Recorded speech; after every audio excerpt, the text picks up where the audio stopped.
Irregular period என்னதான் பண்றது? உங்க பிரச்சனைகளை கட்டுப்படுத்த லயன் டேட் சிரப் தினமும் 2 ஸ்பூன். மக்கள் சந்திப்பு பயணத்தில் கூட்ட நெரிசலை சமாளிப்பதற்காக தாவேக்காவின் பாதுகாப்பு படைக்கு பயிற்சி அளிக்கும் பணிகள் தீவிரம்.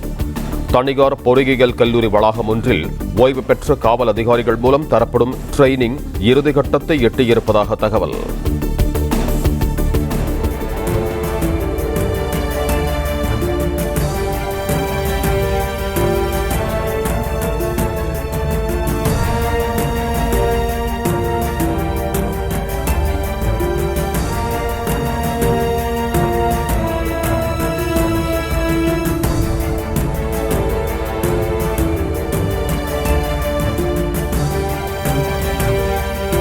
இர்ரெகுலர் பீரியட் என்னதான் பண்றது? உங்க பிரச்சனைகளை கட்டுப்படுத்த லயன் டேட் சிரப் தினமும் 2 ஸ்பூன். பிளே ஸ்டோர் மற்றும் ஆப் ஸ்டோரில் இருந்து பாலிமர் செயலியை QR கோடு மூலம் பதிவிறக்கம் செய்யுங்கள். செய்திகளை உடனுக்குடன் பெறுங்கள்.